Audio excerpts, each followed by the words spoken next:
जय श्री राम, जय बालाजी महाराज सभी को। जय श्री गणेश। भगवत गीता का दूसरे अध्याय का पाठ प्रारंभ करते हैं। संजय बोले, हे धृतराष्ट्र। तब श्री कृष्ण दयायुक्त नेत्रों में आंसू भरकर व्याकुलचित अर्जुन से बोले, हे अर्जुन, अनर्थ के सेवन करने योग्य अपयस कारक नरक में गिरने वाला मोह इस समय तुम्हारे मन में कहाँ से आया? तुम कायर मत बनो, यह शोभा नहीं देता। तुम हृदय की दुर्बलता को त्याग कर युद्ध के निर्मित खड़े हो जाओ। अर्जुन ने कहा, हे मधुसूदन, मैं रण में पूज्य विषम और द्रोणाचार्य के ऊपर बाण प्रहार कर कैसे युद्ध करूंगा? इस लोक में महात्मा गुरुजनों को न सताकर भीख मांग भोजन करना उत्तम है। औरत की कामना के लिए तो गुरुजनों को मारकर उनके रक्त से सने भोगों को भोगूंगा।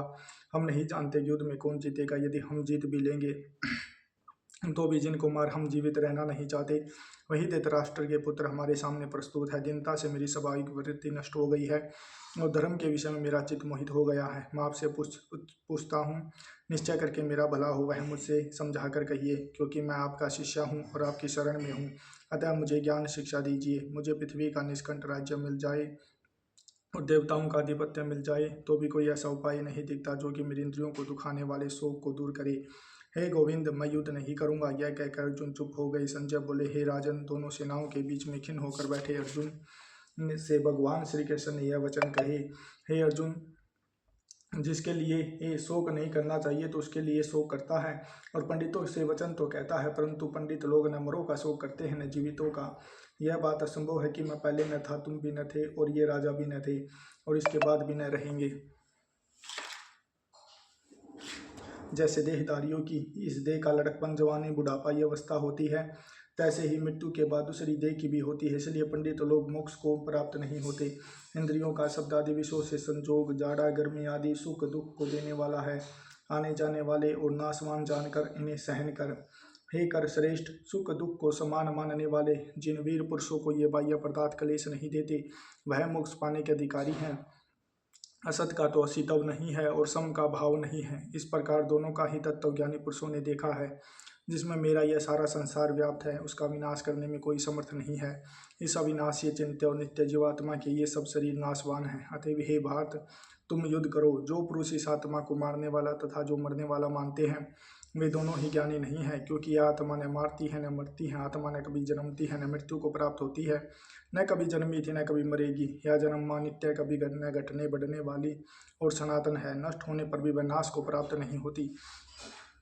जो पुरुष इस आत्मा को नित्य, अविनाशी, निर्विकार और जन्मा जानता है, वह किसको घात करावेगा और किसको मारेगा।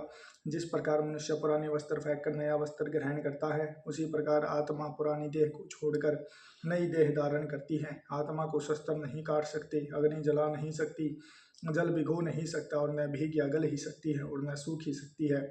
यह विनाशी सर्वव्यापी स्तर है, अचल और सनातन है। यह इंद्रियों से जाना नहीं जा सकता, यह कल्पना से परे है, और हे अर्जुन, इनमें हेर फेर नहीं हो सकता। इसलिए ऐसा जानते हुए तुम्हें शोक करना उचित नहीं है। महाभाव, यदि तुम इस आत्मा को नित्य जन्म लेने वाला मानते हो तो भी शोक नहीं करना चाहिए, क्योंकि जो जन्मा है उसकी मृत्यु है, और जिसकी मृत्यु हुई है उसका जन्म होना निश्चय है। अतः जो बात अनिवार्य है उसके लिए शोक करना व्यर्थ है। जन्म लेने से पहले क्या था किसी को मालूम नहीं, मध्य में कुछ प्रकट होता है, फिर मरने के पीछे क्या होगा कोई नहीं जानता। ऐसी दशा में किसी बात का शोक करना क्या तुमको उचित है? कोई मनुष्य तो इस आत्मा को आश्चर्य से देखता है, आश्चर्यवत वर्णन करता है, कोई आश्चर्यवत मानकर सुनता है, परंतु कोई देख कहे तथा सुनकर भी भली प्रकार नहीं जानता।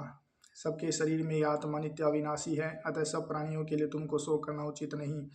अपने धर्म को भी सोचकर घबराना उचित नहीं है, क्योंकि क्षत्रियों को धर्म पूर्वक युद्ध से बड़ा और कुछ भला करने वाला नहीं है। हे पार्थ, बिना इच्छा किए स्वर्ग का द्वार रूप युद्ध तुमको स्वतः प्राप्त हुआ है। ऐसा सो अवसर भाग्यवान क्षत्रियों को ही मिलता है। यदि तुम अपने धर्म के अनुसार इस संग्राम को न करोगे तो अपना धर्म और बड़ाई खो बैठोगे और पाप को प्राप्त होंगे। सब लोग सदा तुम्हारी अपकीर्ति करेंगे, और प्रतिष्ठा वाले पुरुषों के लिए अपयश का होना मृत्यु से बढ़कर है। यह महारथी समझेंगे कि अर्जुन डरकर संग्राम से हट गया, और तब जो लोग तुम्हारे पराक्रम की निंदा करते हुए अनेक तरह के दुर्वचन कहेंगे, इससे बढ़कर दुख तुमको क्या होगा। ये युद्ध यदि युद्ध में नष्ट हो गई तो स्वर्ग के भागी होंगे, जीतने पर पृथ्वी का राज्य करोगे। इसलिए युद्ध के निर्मित दृढ़ प्रतिज्ञा होकर खड़े हो जाओ। सुख दुख, लाभ हानि, जय पराजय, इन सबको समान समझकर युद्ध के लिए तैयार हो जाओ। ऐसा करने से तुम पाप को प्राप्त नहीं होंगे। हे पार्थ, यह ज्ञानोपदेश ज्ञान योग के विषय में तुझसे कहा गया है। अब निष्काम कर्म योग के विषय में सुनो। जिस ज्ञान को पाकर कर्म बंधन से तेरी मुक्ति होगी।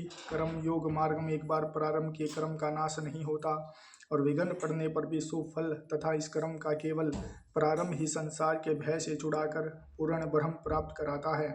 निश्चय करने वाली बुद्धि, इस निष्काम कर्म में एक ही कामना वाले पुरुषों की बुद्धि एकाग्र नहीं रहती, उसकी शाखा पर शाखा ही होती है।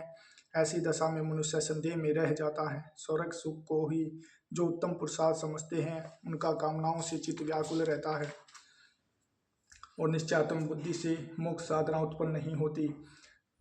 जिस चित्त भोगादि में सदैव निमग्न रहता है, जिन मनुष्यों का चित्त इस प्रकार मोह में लिप्त है और जिनकी आसक्ति भोग विलास और ऐश्वर्य में है, ऐसे पुरुषों के अंतःकरण में निश्चयात्मक बुद्धि नहीं होती। हे अर्जुन, वेद त्रिगुणात्मक हैं, तुम निष्काम हो जाओ। सुख दुख को समान जानकर नित्य सेम आदि स्वार्थों में न पड़कर धीरजवान और आत्मनिष्ठ हो। तुमको केवल धर्म करना चाहिए, तुम्हारे अधिकार में फल नहीं है। तुम न तो फल की अभिलाषा में काम करो और न निकम्मे ही रहो। फल की आशा त्याग कर कर्म की सफलता व असफलता को समान समझकर तुम योगस्थ होकर कर्म करो। फल की इच्छा रखने वाले निकृष्ट होते हैं। निष्काम कर्म करने वाला पुरुष ईश्वर की कृपा से इसी संसार में सुकृत तथा दुकृत इन दोनों का ही त्याग कर देता है। जब सब कर्मों में कल्याण कारक हैं, कर्म फल को त्याग करके बुद्धि युक्त ज्ञानपा पुरुष जन्म बंधन से हटकर मोक्ष को पाते हैं। जब तुम्हारी बुद्धि मोहवन के बाहर निकल जाएगी, तब तुम्हारा मन आगे होने वाली तथा हुई बातों से विरक्त हो जाएगा। अनेक श्रुति स्मृतियों के वचनों को सुनने से तुम्हारी बुद्धि भ्रमित हो गई है। जिस समय वह निश्चल होकर आत्मा में स्थित होगी, तभी उसको तत्व ज्ञान प्राप्त होगा। अर्जुन ने पूछा, हे केशव, आत्मा स्वरूप में निश्चल बुद्धि वाला किसको कहा है? उनके लक्षण क्या हैं? श्री कृष्ण बोले, हे अर्जुन, जो महापुरुष मन की सब कामनाओं को त्याग देता है और अपने आप ही प्रसन्न रहता है, उसको निश्चल बुद्धि वाला कहते हैं। दुख में जिसके मन में खेद नहीं होता और सुख में जिसको आसक्ति नहीं होती तथा प्रीति भय क्रोध जिसके जाते रहते हैं, वह महात्मा स्थिर बुद्धि वाला मुनि कहलाता है। जो सर्वत्र स्नेह करता है, जो शुभ पदार्थ प्राप्त होने पर हर्ष नहीं करता, अशुभ से प्रसन्न नहीं होता, उसी को स्थिर बुद्धि जानना चाहिए। और कछुआ जैसे अपने अंगों को सिकोड़ लेता है, उसी तरह जो पुरुष अपनी इंद्रियों को विषयों से हटाता है, उनकी बुद्धि स्थिर जाननी चाहिए। हे अर्जुन, मोक्ष का प्रयत्न करने वाले विद्वान व्यक्ति को भी प्रबल इंद्रियां बलात्कार उसके मन को जीत लेती हैं। इसलिए सब इंद्रियों को विषयों से रोक मेरे विषय तत्पर हो जावे। जिसने इंद्रियों को वश में कर लिया है, उसकी बुद्धि निश्चल है। जो पुरुष विषयों के ध्यान में रहता है, उससे उसकी प्राप्ति हो जाती है। प्राप्ति होने से कामना होती है, इच्छा के पूर्ण न होने से क्रोध से अविवेक होता है, अविवेक से समन शक्ति नष्ट हो जाती है, समन शक्ति के नष्ट होने से बुद्धि क्षय हो जाती है। जिसकी बुद्धि का नाश हुआ है, वह विनाश को प्राप्त होता है। जो पुरुष राग द्वेष से रहित हो इंद्रियों के विषय सुख का अनुभव करता है और अपने मन को वश में रखता है, वह शांति को प्राप्त होता है। शांति मिलने पर सब दुखों का नाश होता है। प्रसन्नचित्त वाले की बुद्धि तुरंत निश्चल हो जाती है। जो पुरुष योग युक्त नहीं है, उनको निश्चल बुद्धि उत्पन्न नहीं होती। भावना के न होने से शांति प्राप्त नहीं होती। अशांत को सुख कहाँ से मिलेगा? इस कारण हे माँ बाबू, जिसने इंद्रियों को विषयों में सर्वथा रोक रखा है, उसी की बुद्धि स्थिर है। जो सब प्राणियों की रात होती है, उसमें संयमी जागता रहता है। प्राणी मात्र जिस समय जागते हैं, मुनिजनों की वह रात्रि है। जल से भरे पूर्ण समुद्र में जल भरने पर भी वह अपनी मर्यादा पर ही रहता है। उसी तरह जिस पुरुष में इच्छा न रहने पर सब विषय भोग प्रवेश करते हैं, उसी को शांति मिलती है। विषयों की इच्छा करने वाले को शांति नहीं मिलती। जो पुरुष सब कामनाओं को छोड़कर इच्छा रहित हो विचारता है, ममता अहंकार जिसमें नहीं है, वह शांति को प्राप्त होता है। हे पार्थ, ब्राह्मी स्थिति यही है। ऐसी स्थिति मिल जाने पर प्राणी फिर मोह में नहीं फंसता और अंत समय में निर्वाण ब्रह्म प्राप्त होता है। दूसरे अध्याय का महात्म्य। श्री नारायण जी बोले, हे लक्ष्मी, दक्षिण देश में एक पूर्ण नाम नगर था। वहाँ एक देव सुशर्मा बड़ा धनवान रहता था। वह साधु सेवा करता था। जब साधु सेवा करते हुए 7 दिन बीते, तब एक बाल नाम ब्रह्मचारी आया। उसकी बहुत सेवा की और विनय की, हे संत जी, कृपा कर मुझे श्री नारायण जी के पाने का ज्ञान उपदेश करो। तब वह ब्रह्मचारी बोले, मैं तुझे गीता के दूसरे अध्याय का पाठ सुनाता हूँ। जब देव सुशर्मा ने कहा, श्री गीता जी के दूसरे अध्याय को सुनने से कोई आगे भी मुक्त हुआ है? बाल ब्रह्मचारी ने कहा, मैं तुझे प्राचीन कथा सुनाता हूँ। श्रवण कयत एक अयाली वन में बकरियां चराता था। एक दिन रात को अयाली बकरियां लेकर घर को चला। मार्ग में सिंह बैठा था। एक बकरी सबसे आगे जाती देखकर सिंह भाग गया। तब बयाली यह देख बड़ा आश्चर्यचकित हुआ और मैं भी वहां खड़ा हुआ। उस चरवाहे ने मुझे देखकर कहा, मैंने यह आश्चर्य देखा कि बकरी को देख से डर कर भाग गया, अतः तुम त्रिकालज्ञ हो, यह वृत्तांत मुझे सुनाओ। संत ने कहा, हे अली, मैं तुझे पिछली वार्ता सुनाता हूँ। यह बकरी पिछले जन्म में डायन थी। जब इसका पति मर गया तब यह बड़ी डायन हो गई। जिस सुंदर बच्चे को देखे उसी को खा लेवे। और शेर पूर्व जन्म में फंदक था, वह पक्षी पकड़ने वन को गया और यह डायन भी वन को गई। वहां डायन ने उस फंदक को खा लिया। अब यह फंदक शेर हुआ और वह डायन बकरी हुई है। शेर को पूर्व जन्म की खबर है, इसलिए बकरी को देखकर शेर ने जाना कि अब भी यह मुझे खाने को आ रही है। तब याली ने कहा, मैं पिछले जन्म में कौन था? संत बोला, तो पिछले जन्म में चंडाल था। तब याली ने कहा, हे ब्रह्मचारी जी, कोई ऐसा भी उपाय है जिसे कर हम तीनों इस अधम देह से छूटे? तब संत जी बोले, हम तुम तीनों का उद्धार करते हैं। एक वार्ता मेरे से सुनो। भयानक पर्वत के कंदरा में एक शिला थी, उसमें श्री गीता जी का दूसरा अध्याय लिखा हुआ था। मैंने उन अक्षरों को शिला पर देखा। अब मैं तुम्हारे को मन वचन और कर्म करके सुनाता हूँ, तुम श्रवण करो। संत जी ने जब गीता जी के अक्षर सुनाई तो उनके सुनते ही तुरंत आकाश से विमान आई और तीनों को विमानों पर बैठा बैकुंठ लोक को ले गई। बोल भगवत गीता मात की जय हो। अब करेंगे हम आरती। जय गीता माता मैया, जय गीता माता, ज्ञान मोह ममता को छिन में नाश करे। शरण तेरी जो आवे तेरी मति ही ग्रहण करे।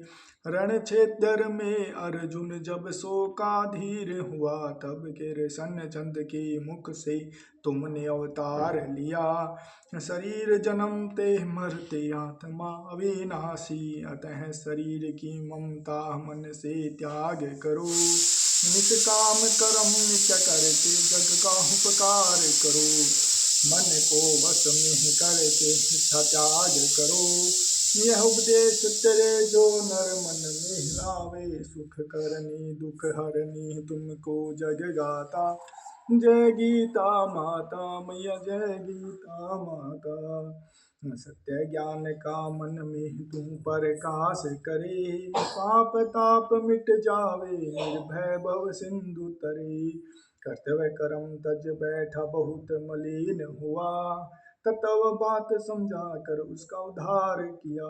शरीर को दुख व्यापी आत्मा सुख राशि, आत्म ब्रह्म को चिन्हो से अनुराग करो। फल वांछा को त्यागो सद्व्यवहार करो। निष्काम जग में रह कर हरि से अनुराग करो। भगवान भव सागर से वह क्यों न तर जावे। बोल भगवत गीता माता की जय हो। बोल कृष्ण भगवान की जय हो। बोल अपने गुरु महाराज की जय हो। जय भगवत गीता मैया, जय भगवत गीता माता। हमने जो दूसरे अध्याय का पाठ किया है, पाठ हो उसका आप हम अपने निमित्त आपको अर्पण करते हैं। हे माँ, जो भी हमारे पितर हैं पूर्वज हैं उनको शुद्धि मुक्ति प्रदान करें। जो भी सिद्धियाँ हमारे पास हों उन सिद्धियों को शुद्धि प्रदान करें। हे माँ, हमारे मलिन विचारों को, मलिनता को, हमारे पाप कर्मों को से हमें मुक्ति प्रदान करें। माँ, हमारे पापों से मुक्ति प्रदान करें। जाने अनजाने में जो भी अपराध हुए हों हमें क्षमा करें और हम पर कृपा करें।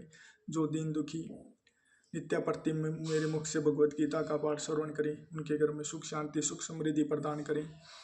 उनके घर से मलिन पितरों को शुद्धि मुक्ति प्रदान करें। माँ, उनकी जो भी सिद्धि हो उनकी कुल देवी कुल देवता को शुद्धि प्रदान करें। उनके घर में सुख शांति प्रदान करें। जय भगवत गीता, जय श्री कृष्ण।